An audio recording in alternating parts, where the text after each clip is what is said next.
Hello, welcome back to the most spiritual, the most based and esoteric YouTube channel in the entire world. Welcome, guys. You guys are very lucky. I have found the most spiritually cut YouTube channel I have ever seen. I found this last night. Did a little bit of research. Man, what else is there to say? Now, similar to what I've said about the black pillars and the looks maxes, people like this, they hold on to a small amount of objective truth because what they believe in, there's objective truth in their message and in their movement, but it's not the whole truth.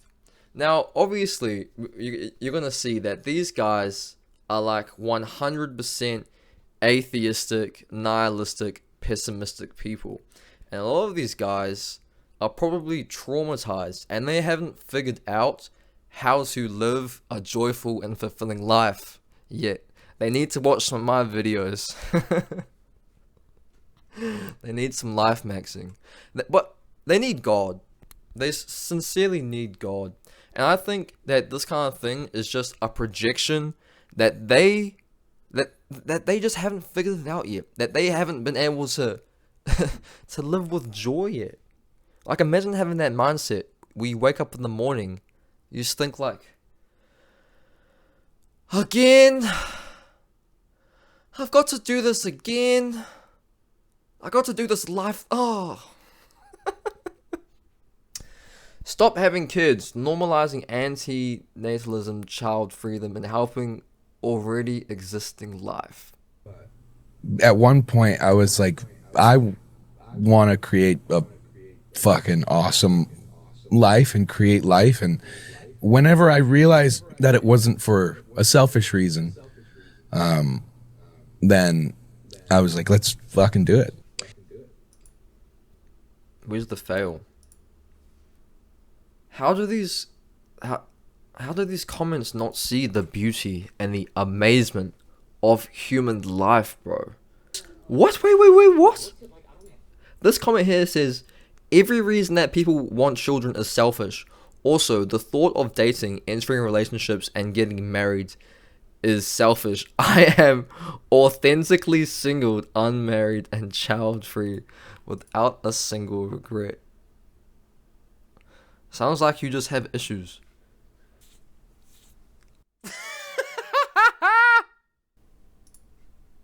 Someone to take care of them when they get old. They want a sense of meaning, purpose, and fulfillment. This reminds me of I had an old friend in a university hall, and this guy was fat and fucking awful, and you'd go, hey, buddy Eric, so why don't you have a girlfriend? Have you had a girlfriend before? He goes, oh, I'm actually just really picky. You wouldn't think it, but I'm really picky. Is it you're picky and you're choosing to be single, or is it because just nobody fucking wants to date you? And I don't know. Okay, maybe I'm being very judgmental, but perhaps this old man just hasn't figured it out. And ultimately, why do you want to have a child? Because I want to continue my bloodline. Simple as that. It's very selfish, I know that, but That they're literally forced into this world? oh yeah, it's like slavery. It's like nobody has to be here, Next thing you know, you gotta. So that's a big point that the anti-natalists hold on to. They have this idea where it's the human being had no consent, and they get forced and they have to endure the suffering. They get forced into this world and suffering. And so I see two things going on here. One, it's a projection of the anti-natalists that they haven't figured out how to live a joyful life. And two, they've because they're so atheistic and nihilistic, and they see human beings as this random, absurd, random occurrence in the universe. And now all of a sudden that you have to pop out and you're forced to play this really long game. I don't see it like that at all. Okay, I believe our souls choose to reincarnate here on Earth. Okay, every soul on Earth reincarnates here to learn lessons.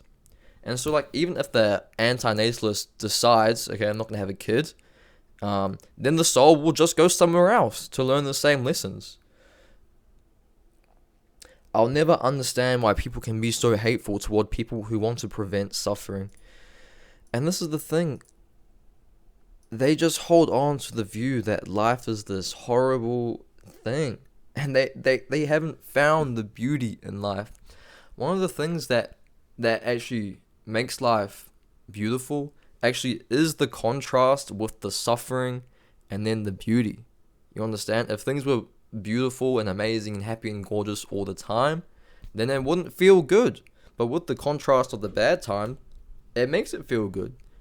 And these guys, I just don't think they've understood that. They haven't understood that.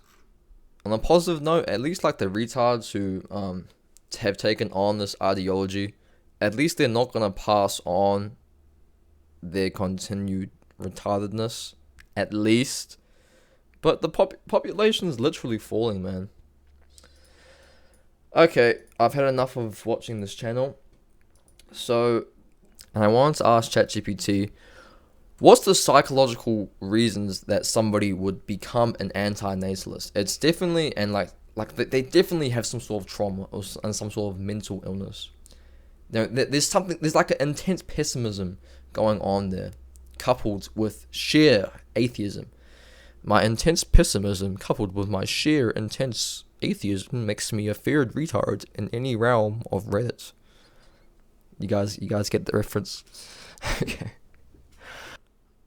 Personal trauma or suffering. People who have endured significant personal trauma, neglect, or abuse have come to see that life is something to be endured rather than enjoyed.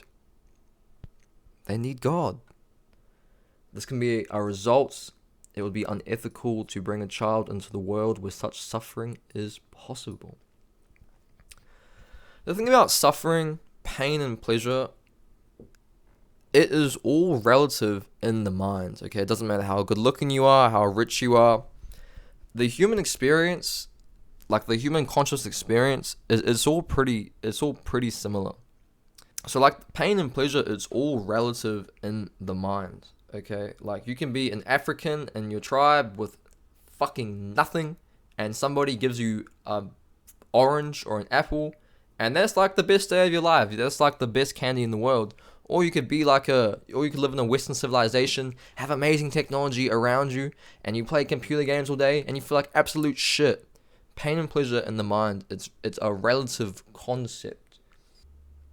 Some people experience a deep dread about the meaninglessness of life, seeing existence as inherently absurd, random, and devoid of purpose. They need God. And yeah, so my point is, and my belief on the universe is that the soul continues to reincarnate until it has to learn all the lessons it wants to learn, and it's usually about love, okay? So the problem with the anti-natalists is that they're obviously very atheistic. They think they understand the universe. They hold on to a small amount of objective truth, but they do not see the whole picture. The universe is infinitely complex. We have souls. Souls choose to reincarnate in certain places and to learn certain lessons. And if an anti-natalist decides to not give the soul a chance to learn its lessons, the soul will just go somewhere else. It's that simple. Alright guys, thank you for watching. Stay woke.